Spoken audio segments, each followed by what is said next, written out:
জনসংখ্যা এমনকি ভোটারদের 50% যেখানে নারী, সেখানে স্বাধীনতার 54 বছরেও সংসদে সরাসরি নির্বাচিত নারীর প্রতিনিধিত্ব 8%-এর উপরে যায়নি। সংসদে নারী অংশগ্রহণ নিশ্চিত করতে সংরক্ষিত নারী আসনের পদ্ধতি তো আছে, কিন্তু সংরক্ষিত নারী আসনের এমপিরা কতটা ভূমিকা রাখে আইনসভায়, কিংবা আইন প্রণেতা হিসাবে ভূমিকা রাখার মতো যোগ্যতা সম্পন্ন নারীরা কি জায়গা পায় দলগুলোর কাছে যোগ্যতার বিবেচনায়? আইন প্রণেতা হিসাবে সংরক্ষিত দয়ার সুবিধা নাকি সরাসরি ভোট? এমন বিতর্ক যখন চাউর গণঅভ্যুত্থান পরবর্তী রাজনীতিতে, তখন আমাদের আজকের ভোটের ট্রেন্ড কথা বলবে সংসদে নারীর অংশ নিয়ে। পুরোটা সময় জুড়ে আপনার সঙ্গে থাকবো আমি আজহার লিমন। আজকের আলোচনা সম্প্রসারণ করতে আমাদের সঙ্গে যুক্ত থাকবেন সামাজিক ও রাজনৈতিক নারী নেত্রীরা। আমরা তাদের সঙ্গে আলোচনায় যাবার আগে চলুন দেখে নেই যে সংসদে নারীদের অংশগ্রহণের সুযোগটা আসলে কি অবস্থায় এখন আছে। আমরা যেটি দেখতে পাচ্ছি যে আমাদের বর্তমান যে আইনসভা, সেটি ধরন হলো এক কক্ষ বিশিষ্ট একটা আইনসভায় সদস্য সংখ্যা 350 জন।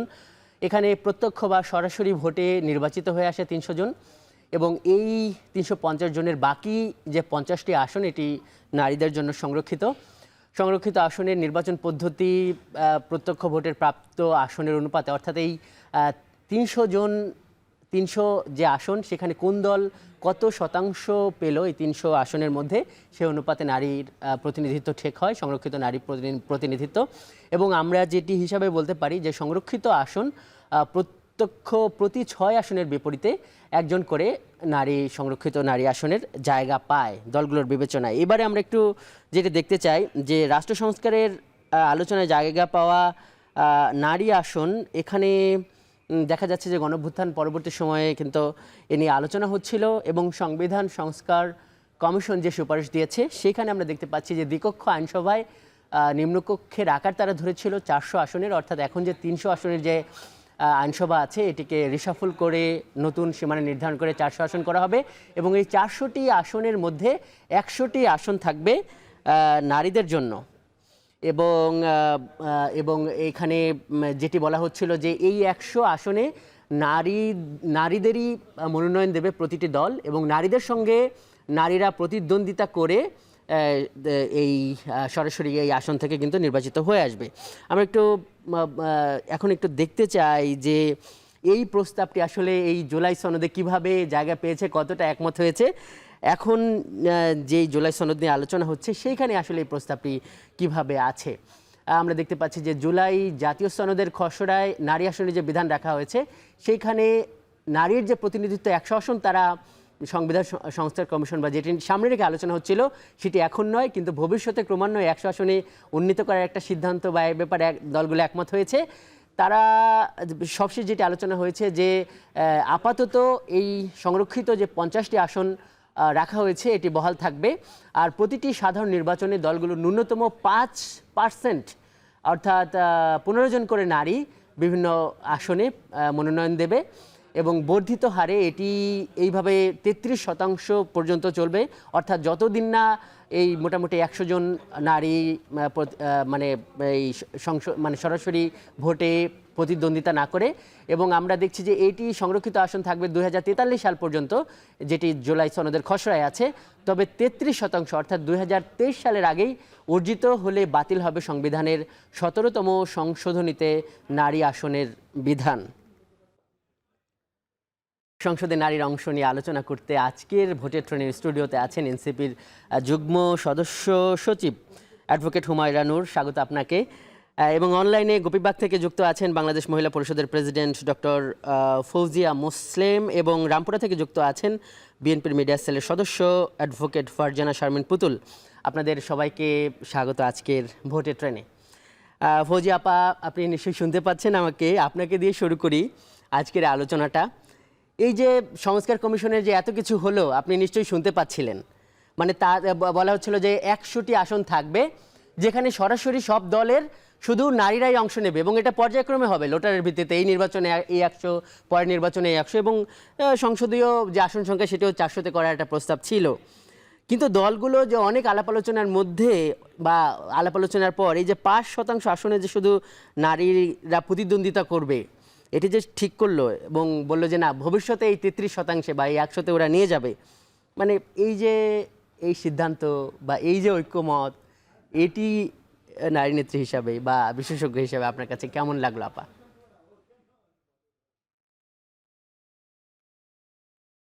ধন্যবাদ এখন টেলিভিশনকে নারীদের কথা তুলে ধরার জন্য, প্রচেষ্টা নেওয়ার জন্য আপনাকে ধন্যবাদ জানাতে চাই। কিন্তু আপনারা নিশ্চয়ই ইতিমধ্যে পত্রপত্রিকায় দেখেছেন যে আমরা এই সিদ্ধান্তগুলোকে প্রত্যাখ্যান করেছি। আমরা এটা 2025 সাল, স্বাধীনতার 55 বছর প্রায় অতিক্রান্ত হতে চলেছে। নারীর জনসংখ্যার অর্ধেক হচ্ছে নারী। আমাদের সামনে সরকারি সিদ্ধান্ত মতে এসডিজি আছে, এসডিজির পরিকল্পনা আছে, যেখানে নারীকে অগ্রসর করে নিয়ে দরকার প্রয়োজনীয়তা আছে, এবং যেখান থেকে নারীর জন্য অনেক নারী বান্ধব কর্মসূচি নেওয়া হয়েছে, যার মধ্যে দিয়ে নারী আজকে অত্যন্ত অগ্রসর হয়ে প্রত্যেকটা জায়গায় যেখানে নারী যাচ্ছে সেখানে তার ক্ষমতার, তার দক্ষতার প্রতিফলন রাখছে। এই বাস্তবতায়, এই পটভূমিতে রাজনৈতিক দলের যে 5% করে বৃদ্ধি করার সিদ্ধান্ত বা জুলাই সনদে যে 2043 পর্যন্ত একটা সিদ্ধান্ত ওনারা নিলেন, এটার ভিত্তি কি, এটা আমাদের কাছে বোধগম্য হলো না। আমরা জানি যে আজকে নারীর সামনে যেমন সম্ভাবনা আছে, নারী যেমন যোগ্যতা দিচ্ছে, যেমন অংশগ্রহণ করছে, তেমনি অংশীদারিত্বের জায়গাটাকে নারীকে সব সময় পিছিয়ে ফেলে রাখার চেষ্টা করা হচ্ছে। এবং আমরা মনে করি যে এইখানে এই যে দুটো সিদ্ধান্তের কথা বলা হচ্ছে, প্রথম সিদ্ধান্তটা নির্বাচন কমিশন যে সিদ্ধান্তটা নিয়েছে ঘূর্ণায়মান, সেটাতে আমি পরে আসছি, কিন্তু এই যে রাজনৈতিক দলগুলোর যে সিদ্ধান্ত 5% করে বাড়িয়ে 43 সালে পৌঁছাবে, 2025 সালে বসে এই কথাটা বলা, এটা আমাদের কাছে একেবারেই অগ্রহণযোগ্য। কারণ আমরা দেখছি যে নারী রাজনৈতিকভাবেও অনেক সক্রিয়। আপনার নিশ্চয়ই মনে আছে 1992 সালে যখন স্থানীয় সরকার নির্বাচন হলো, তখন স্রোতের মতো নারী বের হয়ে আসলো নির্বাচনে অংশগ্রহণ করার জন্য, এবং পরবর্তীতেও আমরা দেখেছি যে সংসদে দু একজন নারী সরাসরি নির্বাচিত হয়ে এসছেন, তারাও কিন্তু তাদের ভূমিকা রেখেছেন।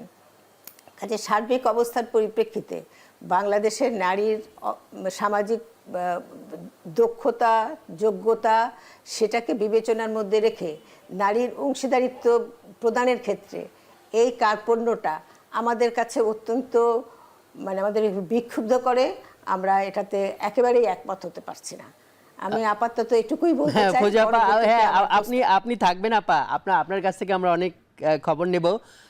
আপনি বলা যায় যে নারীদের জন্য যে সামাজিক আন্দোলন, সেটির নেতা, কিন্তু আমাদের সঙ্গে আজকের স্টুডিওতে আছেন রাজনীতিতে যে নারীরা নেতৃত্ব দিচ্ছেন সেরকম দুইজন নেতা। আমরা একটু অনলাইনে একটু পুতুল আপার কাছ থেকে আসি।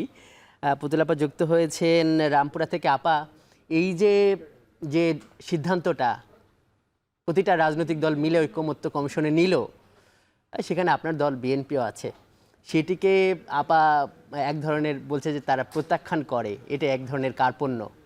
আপনার মতামতটা জানতে চাই। অনেক ধন্যবাদ এখন টেলিভিশনকে। যে সিদ্ধান্তে একমতে পৌঁছেছে সকল রাজনৈতিক দলগুলো মিলে, এটার তো একটি প্রেক্ষাপট অবশ্যই আছে। আমরা দল হিসেবে এটাকে স্বাগত জানিয়েছি। ব্যক্তিগতভাবে আসলে আমি সংরক্ষিত নারী আসনটা, যেটা আমাদের প্রভিশনটা আছে, এটা আমি মনে করি যে আসলে গ্র্যাজুয়ালি এটা চলে যাওয়াই বেটার। কারণ পার্লামেন্ট ইজ এ প্লেস যেখানে আমাদেরকে আসলে সে ধরনের ক্যাপাসিটি নিয়ে, ক্যাপাবিলিটি নিয়ে এবং যোগ্যতা সম্পন্ন নারীদেরকে, সেখানে শুধু নারী না, নারী পুরুষ সকল যোগ্যতা সম্পন্ন মানুষকে পার্লামেন্টে যেতে হবে বলে এটা আমি মনে করি এবং বিশ্বাস করি। কিন্তু বর্তমানে বাংলাদেশের যে প্রেক্ষাপটটা আছে, আসলে এই প্রেক্ষাপটে এই মুহূর্তে যেখানে গত 15-16 বছর ধরে রাজনীতি কোনো চর্চাই ছিল না, নির্বাচন প্রতিষ্ঠানটিকে ধূলিসাৎ করে দেওয়া হয়েছে, নির্বাচন ব্যবস্থাটিকে এমন জায়গায় নিয়ে যাওয়া হয়েছে যে অনেক মানুষ জানেই না যে নির্বাচনটা কি, ভোট দিতে পারেনি। তো এই প্রেক্ষাপটে এখন যদি আমরা একেবারেই সবগুলো আসনে সরাসরি নির্বাচনের জন্য অথবা পার্সেন্টেজটা আরও বেশি বাড়িয়ে দেই, বাংলাদেশে বিএনপি ছাড়া ম্যাক্সিমাম রাজনৈতিক দল আছে যারা এই 5% নারী সদস্য কিন্তু সরাসরি আসনে ক্যান্ডিডেট দিতে পারবে বলে আমার সন্দেহ আছে। তো সেই জায়গাটা থেকে গ্র্যাজুয়ালি জিনিসটাকে আস্তে আস্তে শেষ করে দেওয়াটাই বেটার হবে আমি মনে করি। এবং এই মুহূর্তে যদি আমরা 15 জন করে নারী সদস্যকে সরাসরি ভোটে নিয়ে আসতে পারি, তাহলে এই জায়গাটা অনেক বেশি শক্ত হবে এবং নারীদের ভিতরে কনফিডেন্সের জায়গাটা আসবে। আসলে আমাদের দেশে নারীরা অনেক এগিয়েছেন, আমি বিশ্বাস করি। এই এগোনোর জায়গাটা থেকে কিন্তু আমাদেরকে মনে রাখতে হবে যে যখন আমরা গ্র্যাজুয়ালি আগাবো, এই গ্র্যাজুয়ালি আগানোর জায়গাটাতে আমাদের অনেক বেশি কিন্তু অনেক বেশি ভালো। কিন্তু ফারজানা আর আপা, যদি আমরা একবারে হ্যাঁ পুতুল আপা, ওই যে নির্বাচন তো একটা প্রতিযোগিতার ব্যাপার, মানে সরল যে প্রশ্নটা, মানে বিএনপি কেন অন্যদের কথা চিন্তা করবে? বিএনপির যদি যোগ্য এরকম নারী নেত্রী প্রার্থী থাকে, তাহলে বিএনপি কেন ওই যে 33% কিংবা 100 আসনে একমত হলো না? মানে বিএনপি কেন অন্যদের কথা কেন চিন্তা করবে? এটা এই প্রশ্নটা খুব একটু অন্যরকম প্রশ্ন হয়ে গেল না? বাংলাদেশে বিএনপি হচ্ছে সব থেকে বড় প্রো ডেমোক্রেটিক একটি দল। হ্যাঁ, এই দলটা সামগ্রিকভাবে বাংলাদেশের পরিস্থিতি নিয়ে চিন্তা করে, কি করে বাংলাদেশকে সামনের দিকে এগিয়ে নিয়ে যাওয়া যায়, কি করে বাংলাদেশকে স্বপ্নের বাংলাদেশ গড়া যায়, সেই দিকে কিন্তু কাজ করে। প্রথম কথা হচ্ছে যে এই যে আপনি যেটা বললেন যে এইটা প্রতিযোগিতামূলক, একটা নারীকে কিন্তু ম্যাক্সিমাম ক্ষেত্রে একটি পুরুষের সাথে প্রতিযোগিতায় মাঠে নামতে হবে, যেখানে বর্তমানে সামাজিক প্রেক্ষাপটটা কিন্তু অনেকটাই ভিন্ন। নারীরা এখনো আমরা কিন্তু দেখা যায় যে সামাজিকভাবে অনেকটাই আমাদেরকে নারীদেরকে হেয় প্রতিপন্ন করা হয়। সামাজিকভাবে নারীদেরকে এগিয়ে যেতে হলে অনেক বাধা বিপত্তি অতিক্রম করতে হয়। রাজনীতির মাঠটা তো আরো ভিন্ন একটা মাঠ, সেখানে তাদের স্ট্রাগলটা আরো অনেক বেশি থাকবে। সেখানে আমরা যদি স্বীকার করেও নিতাম, বিএনপি যদি মেনেও নিত যে না ঠিক আছে 30%, 40%, 50% আমরা নারী সদস্যকে দেব, সেখানে কিন্তু এটা ডিসক্রিমিনেশন হতো, যেটা আসলেই কোনোভাবে একটা ভালো রেফারেন্স ক্রিয়েট করতো না। বিএনপি কেন সেই কাজটা করবে? বিএনপি চাই সবাইকে নিয়ে একসাথে এগোতে। আমরা চাই যে জি আপা, স্পষ্ট আপনার কথায়। আমরা একটু আমাদের স্টুডিওতে থাকা আরেকজন নারী নেত্রীর কাছে যাই, আপনার কাছে আবারও যাব পুতুল আপা। আমরা এখন একটু একই বিষয় নিয়ে যাচ্ছি।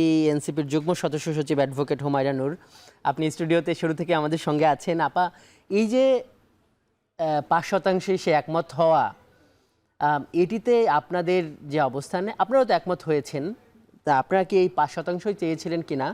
আর যে ব্যাপারটা আসছে যে মানে যেটি মানে পুতুল আপা কিংবা এই আমাদের ফৌজি আপা তারা যেভাবে বললেন, আসলে কি এখন একটা দিক যে ফৌজি আপা বলছেন যে এটা এক ধরনের কার্পণ্য হয়েছে, সে বিষয়ে আপনি একটু মানে আপনার মতামত নেব। আরেকটা হলো যে এখন পর্যন্ত সময় আসেনি যে আরো বড় করে নারীদেরকে এভাবে সরাসরি প্রতিদ্বন্দ্বিতায় নামানো, আপনার বক্তব্য জানতে চাই। ধন্যবাদ, আমাকে ধন্যবাদ উপস্থিত দর্শক যারা আজকে আমাদের দেখছেন এবং আমার সহ আলোচকগণ। আমি আমার জায়গা থেকে আপনি যদি জিজ্ঞেস করেন, আমি পেশায় একজন আইনজীবী, পুতুলাপা একজন আইনজীবী। আমি যখন আমার কাজের জায়গায় যাই তখন আমি একজন পুরুষের সাথে প্রতিদ্বন্দ্বিতা করার সময় আমি মনে করি না I am any less than any man working around me.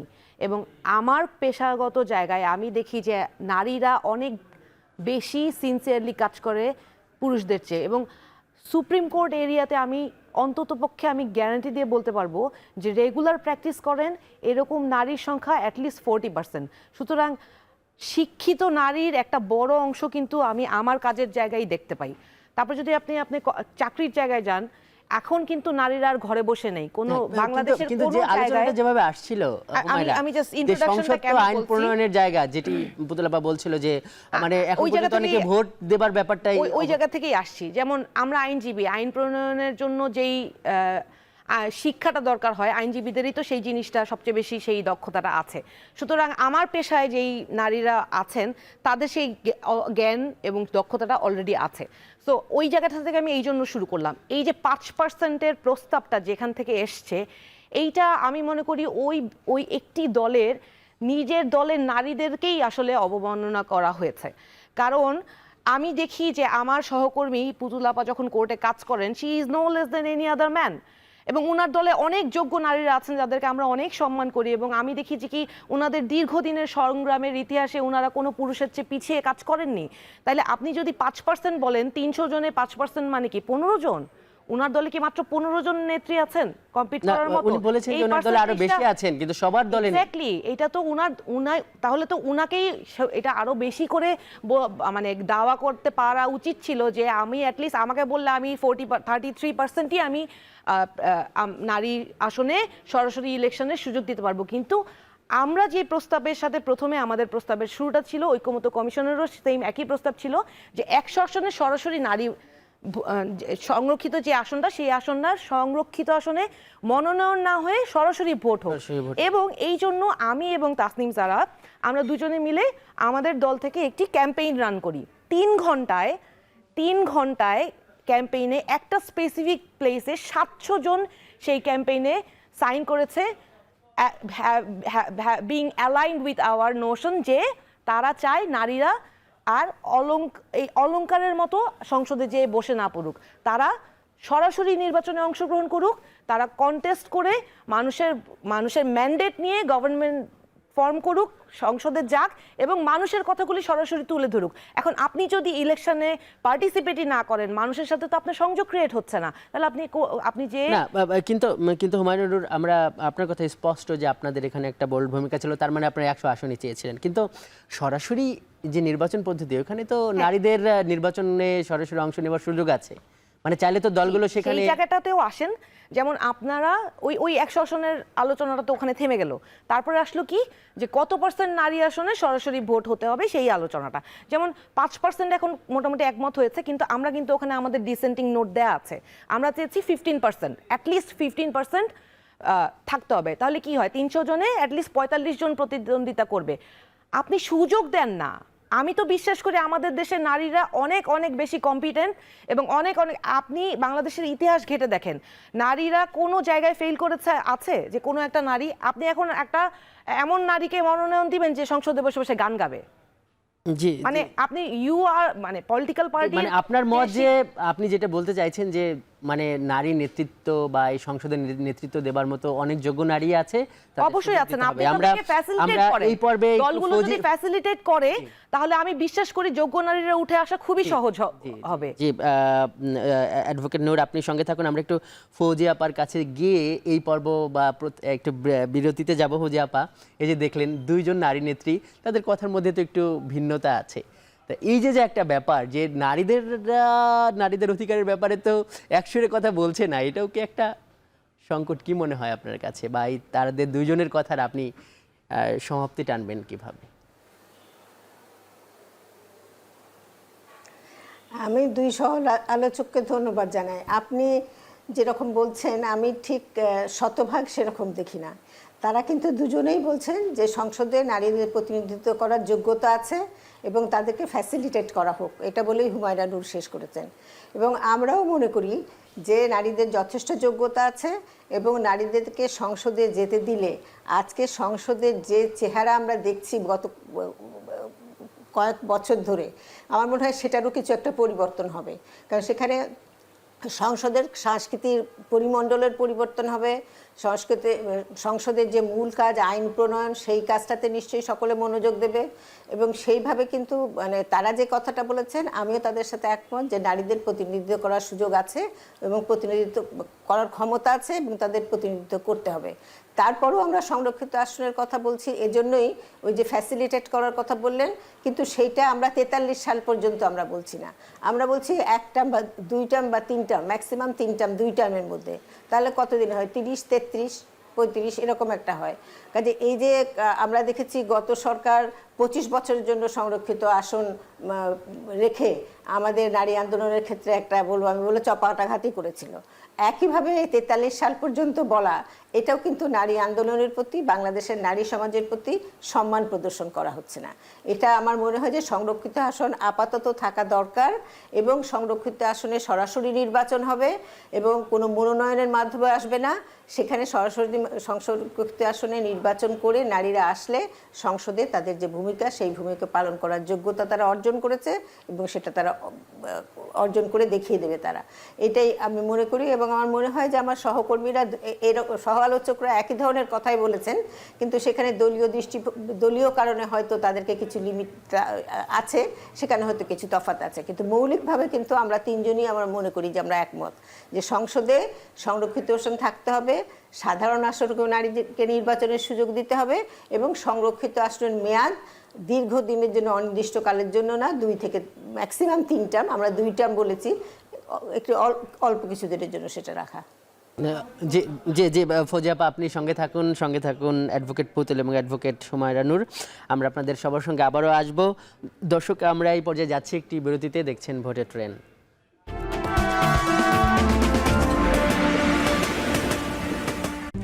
RICL TMX, যুগের পর যুগ স্থাপনা থাকে মজবুত। VRM প্রযুক্তির RICL TMX রড। বিরতির পর স্বাগত। দেখছেন ভোটের ট্রেন। আমরা কথা বলছি সংসদে নারীর অংশ নিয়ে। আমাদের সঙ্গে যুক্ত আছেন বিশেষজ্ঞ রাজনৈতিক নারী নেত্রীরা। আমরা আলোচনায় ফিরব। চলুন এ পর্যায়ে দেখে নেই জনতার মতামত। ঝালকাঠিতে তৃণমূল জনতার সঙ্গে কথা বলে মতামতটি পাঠিয়েছেন আমাদের সহকর্মী আল আমিন তালুকদার। ঝালকাঠি থেকে ভোটের ট্রেনে যুক্ত হচ্ছি আমি আল আমিন তালুকদার। আগামী জাতীয় সংসদ নির্বাচনে নারী আসনের প্রার্থিতা নিয়ে বিভিন্ন রাজনৈতিক দল নানান মতামত দিয়েছে। চলুন সাধারণ মানুষ বিষয়টিকে কিভাবে দেখছে জেনে আসি। নারীদেরকে অবশ্যই গুরুত্বপূর্ণ অবদান রয়েছে, কারণ পুরুষরা যেহেতু কাজ করতেছে, কিন্তু আমার মতে যদি নারীরা এই সুযোগটা পায় তাহলে নারীরা পুরুষের থেকে আরও বেশি ভালো উন্নত করতে পারবে। কাজেই 50টি যেহেতু নারী আসন আছে, সেখানে আমি চাবো তার 100টা হোক। সংখ্যা বাড়িয়ে তো লাভ নেই, কারণ 50 জন আছে মহিলা সংরক্ষিত আসন।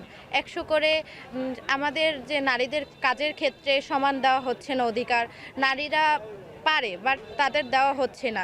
সাধারণ আসনে কেন নারীদের দেওয়া হচ্ছে না? বাংলাদেশ সরকার যদি নতুন করে সংসদীয় আসন বাড়িয়ে তাদের যদি এটা কাজের পরিধি করা যায় এবং নিজ নিজ উপজেলায় নিজের সংসদীয় আসনে যদি কাজের পরিধিটা বাড়ানো যায়, তাহলে নারীর ক্ষমতায়নটাও বাড়ে। সংসারে যদি আপনার সরাসরি নারীদের একটা নির্বাচন হয়, নারীদের একটা অধিকার যদি নারীরা পেয়ে যায়, এটা আমার মতে এটা ভালো। যেহেতু 50 জন আগে ছিল সংরক্ষিত, কিন্তু তাদেরকে আমি দেখিনি যথাযথভাবে কাজে সঠিকভাবে অংশগ্রহণ করতে। এখন যদি 100 জন করা হয়, তাদেরকে সঠিকভাবে কাজে অংশগ্রহণ করতে পারবে নাকি সেটা নিয়ে আমি সন্দেহ।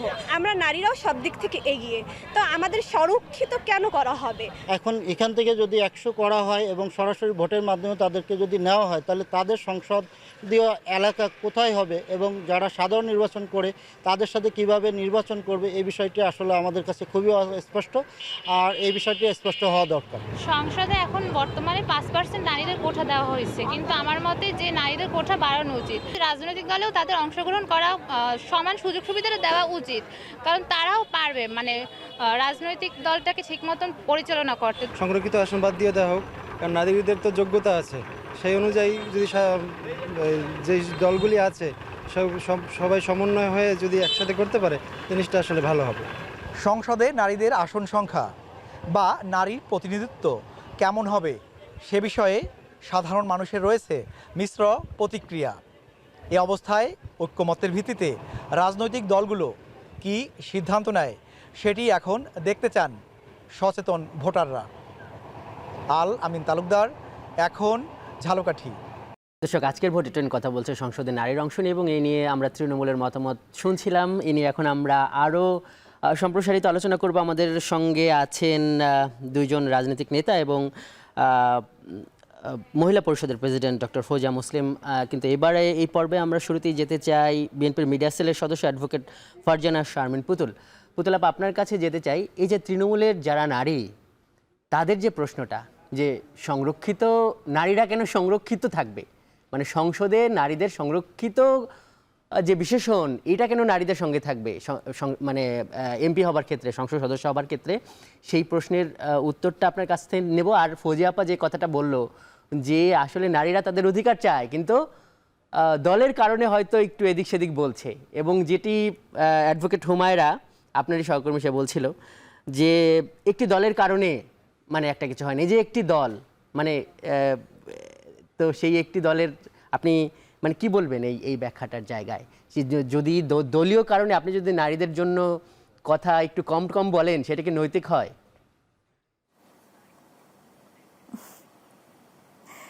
আচ্ছা, ফৌজিয়া আপা এবং হুমায়রার সাথে আবার রেগুলারই দেখা হয় কোর্টে। ওদের কথার প্রতি সম্পূর্ণ সম্মান রেখে আমি যেটা বলছি, প্রথম কথা হচ্ছে যে এখানে বলা হয়েছে 5% নারী আসন, 5%-এর উপরে যে দেয়া যাবে না সেটা কিন্তু বলা হয়নি। যদি কোনো দল মনে করেন যে তার দলে অনেক এলিজিবল নারীরা আছেন, সেই দল অবশ্যই নারীকে অ্যাকোমোডেট করতে পারেন। দ্বিতীয় কথা হচ্ছে, আমি কিন্তু বলেছি যে ব্যক্তিগতভাবে আমাকে যদি কখনো বলা হয় আপনি সংরক্ষিত নারী আসন থেকে আপনাকে আমরা মনোনীত করব, আমি বলবো যে আমি করব না। এটা আমার একেবারে ব্যক্তিগত জায়গা থেকে বলা, কারণ আমি কন্টেস্ট করে আমি জনগণের একেবারে সরাসরি ভোটে নির্বাচিত হয়ে পার্লামেন্টে প্রতিনিধিত্ব করতে চাই। আমি মনে করি I am capable for that. তো দলের জন্য কম কথা বলছি বিষয়টা সেটা না, আমি দলের খুব যৌক্তিক একটি পারসেপশনকে সাপোর্ট করছি। এই কারণে এই যে সংরক্ষিত আসনের প্রভিশনটা কেন রাখা হয়েছিল, যেন নারীকে এগিয়ে নিয়ে আসা যায়। এটা তো অস্বীকার করলে চলবে না যে আমরা যতই চেষ্টা করছি না কেন, নারী এখনো কিছুটা পিছিয়ে আছে বাংলাদেশে। আমরা চেষ্টা করছি এবং অনেক এগিয়ে গেছে। হুমারে যেটা বললো, সুপ্রিম কোর্টে যারা আমরা কাজ করছি, আমরা দেখেছি যে অনেক নারীরা কাজ করছেন, অনেক নারীরা এলিজিবল আছেন, সব ঠিক আছে, কিন্তু রাজনীতির প্রেক্ষাপটটা একটু ডিফারেন্ট এবং এই ডিফারেন্সের জায়গাটা থেকে উত্তরণের চেষ্টাই আমরা করছি। এখন উত্তরণের চেষ্টা করার জন্য আমাদেরকে ওই যে একই কথা, যে গ্র্যাজুয়ালি না গেলে যেটা হবে কি, এটা দেখা যেতে পারে একটা আপনার বুমেরাংও হতে পারে বিভিন্ন সময়, যে আমরা দেখা গেল কোনো একটি রাজনৈতিক দলের উপর যদি বেশি চাপিয়ে দিই, যে 20% বা 15% যেটা বললো হুমায়রা, তখন দেখা যাবে তারা দিতে পারছে না, আসনে নারী সদস্য দিতে পারছেন না, তখন তাদের জন্য এটা কিন্তু কমপ্লেক্সিটি রেইজ করবে। সেই জায়গাটা থেকে হ্যাঁ, যদি এর পরবর্তী নির্বাচনে এসে যদি আমরা কোনো রাজনৈতিক দলগুলো সেই সক্ষমতা অর্জন করেন, তাদের নারী নেতৃত্ব সেভাবে প্রস্ফুটিত হন, অবশ্যই আমরা সেভাবে চাইবো যে ঠিক আছে এগিয়ে আসুক। 5%-এর বেশি দেয়া যাবে না সেটা তো কোনোখানে বলা হয়নি, বলা হচ্ছে ন্যূনতম 5%। এই প্রভিশনটাও তো আগে ছিল না। দেখুন, আমরা আসলে সবাই মিলে চেষ্টা করছি একটি সমৃদ্ধ বাংলাদেশ গড়ার জন্য। এই সমৃদ্ধ বাংলাদেশ গড়ার জন্য যত বেশি আমরা নিজেদেরকে অ্যাকোমোডেট করতে পারবো সব ক্ষেত্র থেকে, তখনই কিন্তু বাংলাদেশ সমৃদ্ধ হবে বলে আমি মনে করি। আপা, আপনি বলছিলেন যে যদি সংরক্ষিত আসনে আপনাকে মনোনয়ন নিতে বলা হয়, সংরক্ষিত আসনের নেত্রী সংসদ সদস্য যদি হতে বলা হয়, আপনি হবেন না। আমরা কিন্তু এই সঙ্গে আরও একটা প্রশ্ন আপনাকে করেছিলাম যে আসলে যে সংরক্ষিত মহিলা বা নারী আসনের যারা আইন প্রণেতা হন, তাদের আসলে কাজটা কি, তারা আসলে কোন অর্থে ভূমিকা রাখে, এবং যেটা দিয়ে আমরা শুরু করেছিলাম যে মানে এখানে কারা হয়। না, দেখুন, এখানে সংরক্ষিত আসনে যারা আসছেন তাদেরকে কিন্তু কোনোভাবে আমরা আন্ডারমাইন করছি না। এখানে একটা সংসদ সদস্যের যে কাজ থাকে, সংরক্ষিত নারী আসনে তাদের একই কাজ থাকবে। তারা মেম্বার অফ পার্লামেন্ট হচ্ছেন, তারা মেম্বার অফ পার্লামেন্ট হয়ে পার্লামেন্টের যেই দৈনন্দিন কাজ, সার্বজনীন কাজ, তারপরে আমাদের যেই যত রুটিন কাজ সবই তো করছেন, এবং দেশ পরিচালনার ক্ষেত্রে যা যা করার প্রয়োজন সেটাই করছেন। এখানে কিন্তু আন্ডারমাইন করা হচ্ছে না, বরং বলা হচ্ছে যে নারীদেরকে কিন্তু অগ্রগামী করার জন্যই প্রভিশনটা রাখা হয়েছে।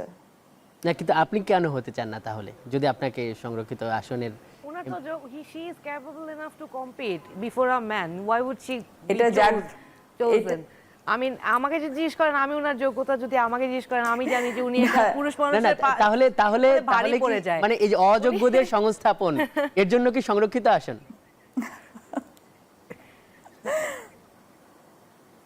না, এটা অযোগ্য না। এটা বলেন, ফৌজিয়াপা বলতে যাচ্ছে আমাদেরকে আমি যেটা বলতে চাই যে আসলে আমি যেটা বলতে চাই যে সংরক্ষিত আসন 1972 সালে বাংলাদেশে যখন প্রথম নির্বাচন হয়, তখন কিন্তু মহিলা পরিষদ সংরক্ষিত আসনের জন্য প্রস্তাব রেখেছিল, এবং সেই প্রস্তাব অনুযায়ী তখন থেকেই সংরক্ষিত আসন চলছে। কিন্তু আমরা সংরক্ষিত আসনের দাবিটা তুলেছিলাম যে সংসদে নারীর প্রতিনিধিত্ব হোক, সংসদে নারীর সংকটের কথা, নারীকে কিভাবে আগিয়ে নিয়ে যাওয়া যাবে সেই বিষয়ে নীতি প্রণয়ন করা, এই কাজগুলো হোক। কিন্তু আসলে বাস্তবে দেখা গেল যে এটা হচ্ছে নিজের দলটাকে ভারী করার জন্য। আমরা রাজনীতিবিদরা সংসদের সংরক্ষিত নারী আসনটাকে একটা নিজেদের একটা সুবিধার জায়গা করে রেখেছি, যে আমার আরও কিছু ভোট বাড়ার জন্য। এই সংরক্ষিত আসনগুলোকে আমরা নারীরকে অগ্রসর করার যে কাজটা, নারীর জন্য নীতি প্রণয়ন করা, রাজনীতির পরিবেশটাকে নারী বান্ধব করে তোলা। আজকে যখন নারীরা আসছে বের হয়ে, আমরা দেখছি কর্মক্ষেত্র, বাস, প্রত্যেকটা পাবলিক স্পেসে নারী নিরাপদ না। এই নিরাপত্তাগুলোকে কিভাবে বিধান করব, এই বিষয়গুলো যদি সংসদের সংরক্ষিত আসনের জি আমরা সংযোগে কিছুটা ত্রুটি আছে বলা হয়। আমরা জি আপা আপনি থাকুন, আপা আপনার কথা স্পষ্ট। আমরা একটু জি আমরা একটু অ্যাডভোকেট হুমায়রা নূর আপনার কাছে যাই। আপনার কথা শুনে আবার বিরতিতে যেতে হবে। যে এই যে আপা বললেন, পুতুল আপা বললেন, ফৌজি আপা বললেন, আপনার মানে কথা কি আসলে সংরক্ষিত যারা আসন হয়, মানে আসনের যারা এমপি হয়, মানে এর আগের সংসদে যেটি আপা বলছিলেন যে তারা কেউ গান গাইছে, কেউ দেখে দেখে বক্তৃতা পড়ছে, তা আবার কি গণঅভ্যুত্থান পরবর্তী সময় এরকম আরেকটা সংস্থাপনের সংরক্ষিত আসনের খেলা কি দেখতে যাচ্ছে বাংলাদেশ? আচ্ছা, এই জায়গাটায় দেখেন, ও ফজিয়াপা যেটা বললেন সেই কথাটার সাথে আমি একটু একমত পোষণ করব। আবার পুতুলাপা যেটা বললেন যে এমন না যে সংরক্ষিত আসনে যারা যায় তারা সবাই অযোগ্য, ওরা জাস্ট ওখানে পজিট হয়। আমার যেই দ্বন্দ্বের জায়গাটা সেটা হচ্ছে, যেই 50 জনকে আপনি সিলেক্ট করছেন সেই সিলেকশনের প্রসেসটা ইজ নট ফেয়ার। কেউ টাকা দিয়ে পজিশন কিনছে, কেউ ভাবি, কেউ অমুকের ওয়াইফ। মানে আপনি, এটা হলো বাংলাদেশের বাস্তবতা। আপনি যোগ্যতার ভিত্তিতে এই 50 জনকে সিলেক্ট করেন। আপনি একটা লিস্ট দেন যে আমি নির্বাচনের আগেই লিস্ট দেন, আমার দল থেকে আমি নির্বাচনের আগেই লিস্ট দিব যে আমি এত % আসনে আমি ইলেকশন করছি, আমি যদি 300টা আসনে ইলেকশন করি আমার জন্য আমার দলের 50 জন নারীর প্রস্তাবনা হচ্ছে এই, উনার দলের 50 জনের প্রস্তাবনা হচ্ছে এইভাবে আপনি একটা ক্রাইটেরিয়া সেট করেন, তাহলে কি হবে, মানুষ বুঝবে যে আপনি কাকে কাকে যোগ্য হিসেবে আপনি এই জায়গাটাকে আপনি প্রস্তাব করছেন। তখন আপনার দলে নারীদেরকে আপনি কিভাবে মূল্যায়ন করেন সেই পারসেপশনটাও ক্রিয়েট হবে। আপা যেটা বললেন যে 5%-এর যে থ্রেশহোল্ডটা প্রপোজ করা হয়েছে সেইটা বার না, সেই that can be uplifted and এর চেয়ে বেশি করা যাবে। দেখেন, এইটা আমি এই জায়গাটায় আপনাকে ভাবতে হবে, বাংলাদেশের মানুষ কিন্তু পারসেপশনে বিলিভ করে। আপনি যে পারসেপশনটা ক্রিয়েট করার চেষ্টা করেছেন সেটা কিন্তু মেন্টালি মানুষের মাথায় একটা বার ক্রিয়েট করে দিবে। কারণ আপনি আলোচনা করার সময় বলছেন 50টা সংরক্ষিত আসন আর আমরা চাই 30 জন জিতে আসুক, তাহলে 80টা সিট নারীদের হবে। আপনি যদি মানে যখন বলে দেন 5%, তখন ওই 30টাও থাকে না, তখন হয়ে যায় 15টা। মানুষ ভাবে কি আমার মিনিমাম 15 জন নারীকে, আমার ওই 15 জন নারীকে জিতাই দিলেই ওদের ক্রাইটেরিয়া ফুলফিল হয়ে যায়। কিন্তু আপনি যখন এই থ্রেশহোল্ডটা বেশি করে বলবেন যে এই 15% আমরা যেটা বলেছি যে আমাদের যেই নারী যতটুকু শক্তি আছে, আমাদের যে সমর্থন আছে, নারীদের যতটুকু নেতৃত্ব আমাদের দলে আছে, সেই হিসাব করে আমরা 15% বলেছি। তো এই জায়গা থেকে আমি মনে করি যে এই কথাটা যদি আমি এইভাবে প্লেস করতাম মানুষের কাছে, তাহলে সাধারণ মানুষের মাথায় ওই পারসেপশনটা ক্রিয়েট হইতো যে আমাকে এতগুলো নারীকে সম্মানের সাথে ভোট দিয়ে জিতে আনতে হবে। জি জি ডক্টর। এবং শুধু এটাই না, বাংলাদেশের মানুষ সব জায়গায়, আমি ফ্যাসিলিটেশনের জায়গাটাও ওই জায়গাটা কেন বলছিলাম যে ফ্যাসিলিটেট আপনি কিভাবে করবেন, আপনার দলের একটা নিজস্ব আইডিয়া থাকতে হবে যে আমার দলের আমি এতগুলো নারীকে জিতিয়ে আনতে হলে, আমাকে এতগুলো নারীকে ইলেকশন করাতে হলে ওনাদেরকে এইভাবে আর্থিক সহায়তা দিব। আমরা কিছুদিন আগে ডেমোক্রেসি ইন্টারন্যাশনালের একটা প্রোগ্রামে গিয়েছিলাম, ওনারা সরকারি তহবিল গঠন করার জন্য নারীদের, স্পেসিফিক্যালি নারীদের ইলেকশনের জন্য প্রস্তাবনা দিয়েছে। আপনারা আরো অনেক ক্যাম্পেইন করেছেন, যে থাকুন অ্যাডভোকেট হুমায়রা নূর অনলাইনে যুক্ত হওয়া অতিথিরাও থাকবেন। দর্শক, এই পর্যায়ে যেতে হচ্ছে আরেকটি বিরতিতে, সঙ্গেই থাকুন।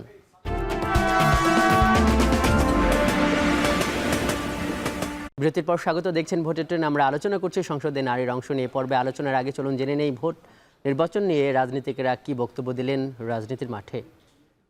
আমরা আশা করি যে তারা এতদিন যে চেষ্টা করেছেন সেই চেষ্টাটা নিয়ে যারা সংস্কারের এই যে কমিশনগুলো আছে তারা আমরা সবাই মিলে এটা শুরু করতে পারি, যে শুরুটা দিয়ে আমরা একটা ভবিষ্যৎ, একটা বাংলাদেশ যেটা বৈষম্যহীন বাংলাদেশের দিকে আমরা এগিয়ে যেতে পারবো। পিআর তো বাংলাদেশের মানুষ গ্রহণ করে নাই, কেউ কেউ এই পিআর বলে এখনো গলা ফাটাচ্ছে।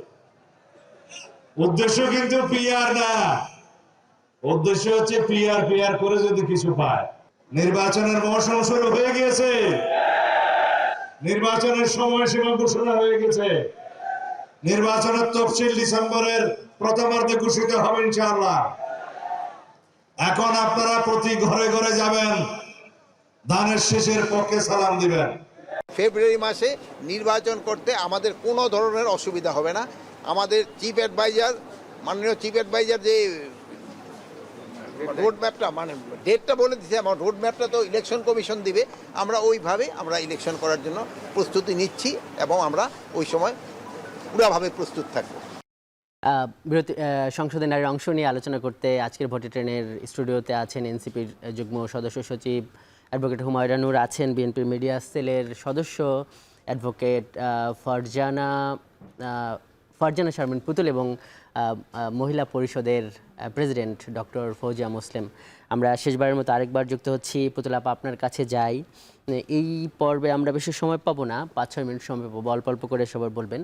সেটি হলো যে যেটি আমরা একটু চলতি রাজনীতি নিয়েও আলোচনা করি, নারী আসনে আমরা আলোচনা করছিলাম, যেটি বিএনপির স্থায়ী কমিটির সদস্য সালাউদ্দিন আহমেদ বললেন যে পিয়ার মানে কিন্তু পিয়ার না, পিয়ারের অন্য উদ্দেশ্য আছে। কি উদ্দেশ্য মিন করছে আসলে সালাউদ্দিন ভাই?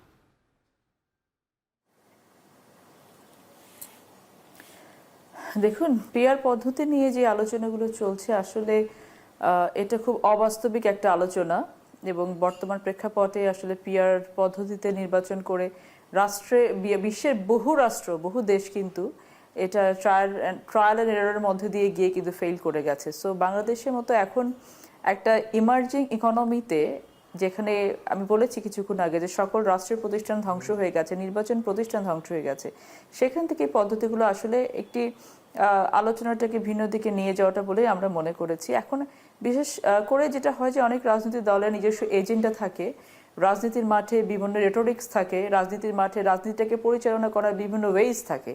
সেই জায়গা থেকে যারা এই বিষয়টাকে সামনের দিকে নিয়ে আসতে চাচ্ছেন, তারা আসলে নিজেরাও কি বোঝেন কিনা জানি না যে একটি মানুষ কাকে দেখে ভোট দেবে, একটি মানুষ কোন এলাকার কাকে নির্বাচিত করবে, সেই বিষয়গুলো এখানে রাজনৈতিক দলগুলো যদি আগের থেকে পিয়ারের যারা প্রার্থী হবেন, কারা সংসদে যাবেন, এটা যদি প্রকাশ করে, তাহলে কি ভোটাররা বুঝতে পারবে না যে এই লোকগুলোর মধ্যে থেকে একজন তার এমপি হবে?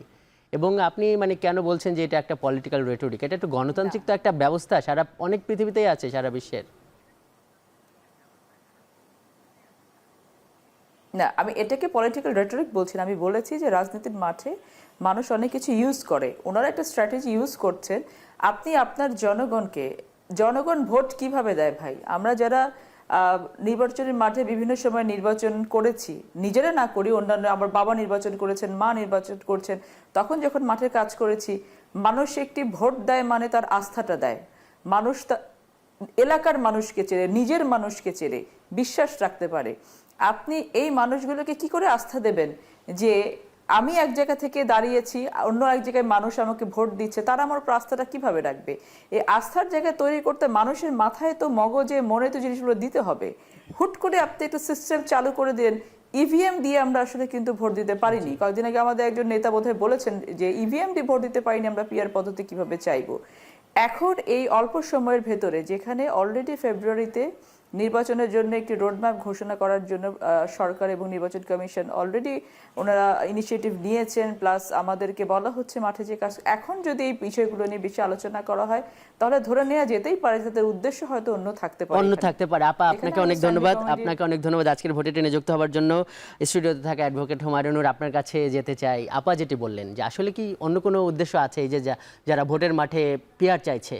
ছোট করে বলেন, সময় বেশি নেই। আমি যেহেতু আমার দলকেই প্রতিনিধিত্ব করছি, আমি নিম্নকক্ষে পিয়ার নিয়ে আমি কোনো কথা বলছি না। আমাদের নিম্নকক্ষে পিয়ার চাওয়া না, আমরা সাধারণ যেই পদ্ধতি সেই পদ্ধতিতেই আমরা নিম্নকক্ষে নির্বাচনটা চাই। উচ্চকক্ষে আমরা পিয়ারের কথা বলেছি, কারণ উচ্চকক্ষের যে কর্মপরিধি, সেই কর্মপরিধির বাস্তবায়ন করার জন্য সমস্ত দলের পার্টিসিপেশন খুবই গুরুত্বপূর্ণ। সেক্ষেত্রে আপনি যদি নিম্নকক্ষ আর উচ্চকক্ষে একই পদ্ধতিতে আপনি আসন বিন্যাস করেন, তাহলে সেক্ষেত্রে উচ্চকক্ষের যে কর্মপরিধি সেটা আসলে বাস্তবায়ন হবে না। আপনারা কি মনে করেন যে নিম্নকক্ষে যারা পিয়ার চাইছে তাদের ভিন্ন উদ্দেশ্য আছে? যেভাবে এটা ওনাদের পলিটিক্যাল স্ট্র্যাটেজি, ওটা ওনারা কেন বলছেন ওনারা জান। আমার দল থেকে আমাদের যে দাবি সেটা হচ্ছে ঐক্যমত্য কমিশনের যেই বিষয়গুলোতে আমরা একমত হয়েছি, সেই না, কিন্তু ঐক্যমত্য কমিশনে সবাই উচ্চকক্ষে একমত হয়নি, বিশেষ করে বিএনপি। না, এই পিআর পদ্ধতির বাইরে গিয়েও আমরা পিআর পদ্ধতি উচ্চকক্ষে চেয়েছি। এবং কেন চেয়েছি? যাতে সর্বদলীয় একটা অন্তর্ভুক্তিকরণ থাকে এবং পার্টিসিপেশন থাকে, এবং উচ্চকক্ষের যে কর্মপরিধি সেটা বাস্তবায়নের ক্ষেত্রে সবার একটা মতামতের সুযোগ থাকে, সেই জন্য এক। আর আমাদের দল থেকে আমরা চেয়েছি গণপরিষদ নির্বাচন। কি জন্য? এই যে ঐক্যমত্য কমিশনের যে প্রস্তাবনাগুলো একমত হওয়া গিয়েছে, সেইটা সংবিধানে অন্তর্ভুক্ত করে নতুন সংবিধান প্রণয়নের জন্য। এবং আমরা, আমাদের দল থেকে স্পষ্ট বক্তব্য হচ্ছে যে আমরা 90-এর গণ অভ্যুত্থানের 3 দলীয় জোটের যে রূপরেখার যে ফেইলিয়ার, সেই ফেইলিয়ারের রিপিটেশন হওয়ার বা কাউকে করতে দেওয়ার সুযোগ আর দিব না। সেই ফেইল্ড প্রমিসেসের উপর আমরা আর বিলিভ করব না যে আবার একই গভর্নমেন্ট আসার যাদের সুযোগ আছে তারা এসে আবার আমাদেরকে আবার গণপরিষদ না, আপনি 91 থেকে 96 গণপরিষদ না হলে কি করবেন? গণপরিষদ না হলে আমরা ইলেকশনে যাব না। এটা আমাদের আপনাকে অনেক ধন্যবাদ। আমরা শেষ মুহূর্তে আছি, আশা করি আমরা অন্য কোনো সাথে নাই। তিন দলীয় জোটের রূপরেখা ফেল করেছে এবং একইভাবে যদি ঐক্যমত্য কমিশনের প্রস্তাবগুলো ফেল করে তাহলে এই অভ্যুত্থানের কোনো মিনিং আর থাকবে মিনিং না। আসলে থাকবে না। অ্যাডভোকেট হুমায়রা, আপনাকে অনেক ধন্যবাদ। আমরা একটু ডক্টর ফৌজিয়া মুসলিম আপা, আপনার কাছে একদম শেষ প্রান্তে আসছি। এই যে চলতি রাজনৈতিক আলাপে এই পিআর নিয়ে, গণপরিষদ নিয়ে যে একটা সংকট চলছে, এই জায়গায় আপনি কিছু বলবেন কিনা একদম সংক্ষেপে শেষ মুহূর্তে? এটা রাজনৈতিক দল সমাধান করবে, তবে নারী হিসাবেও তো আমার একটা রাজনৈতিক মত আছে। আমি মনে করি যে আমাদের বর্তমান নির্বাচন আমাদের আগের সংবিধান অনুযায়ী হওয়া উচিত এবং আমাদের নারীর আসন বিষয়ে আমাদের সুনির্দিষ্ট মতামত যে আমরা সংসদে আসন সংখ্যা বাড়াতে চাই, 450টি আসন করতে চাই, সেখানে 150টি থাকবে নারীর জন্য নির্ধারিত, 2টি কনস্টিটিউয়েন্সি মিলে একটা নারী দাঁড়াবে এবং এইটা তার ভবিষ্যতে তার নির্বাচনী এলাকা তৈরি করতে সহায়তা করবে এবং তারা প্রতিদ্বন্দ্বিতার মাধ্যমে, সরাসরি ভোটের মাধ্যমে, নারী এবং পুরুষ উভয় সরাসরি ভোটের মাধ্যমে তারা নির্বাচিত হবে। তাহলে পরে সংসদটাকে তো আইন প্রণয়নের জায়গায় নিতে হবে, সেখানে নারী পুরুষ সকলকেই তার মতামত দিয়ে সংসদকে আইন প্রণয়নের জায়গায় নেওয়া দরকার এবং সংসদের যে মূল দায়িত্ব সে জায়গা থেকে সরে যে নানাবিধ নিজেদের ব্যক্তিগত ব্যবসা বাণিজ্য ইত্যাদির জন্য সংসদ যেন ব্যবহৃত না হয়, সেই দিকে আমরা সাধারণ মানুষের দিকেই তাকিয়ে আছি। আর পিআরের ক্ষেত্রে আমার মনে হয় যে যেটা পুতুল বলেছেন, আমিও তার সাথে কিছুটা একমত, যে আসলে মানুষ ভোট দিতে যায় মার্কা দেখে। সেইখানে আমি 5 দিন 10 দিন 15 দিন 1 মাস আগেও যদি একটা তালিকা ঘোষণা করি, এইটা আসলে মানুষ খুব একটা মনে রাখতে পারবে বলে মনে করি না। কাজে আমি মনে করি যে আমাদের আপাতত উচিত সেটা হচ্ছে আমাদের সংবিধানের অনুসারী আমাদের বর্তমানে নির্বাচনটা হয়ে যাক, তারপরে পরবর্তীতে সংসদ কি ঠিক করবে সেটা সংসদ। যে ডক্টর ফৌজিয়া মুসলিম, আপনাকে অনেক ধন্যবাদ আজকের এই ভোটের ট্রেনে যুক্ত হবার জন্য। দর্শক, এই ছিল আজকের ভোটের ট্রেনে, এতক্ষণ সঙ্গে থাকার জন্য ধন্যবাদ।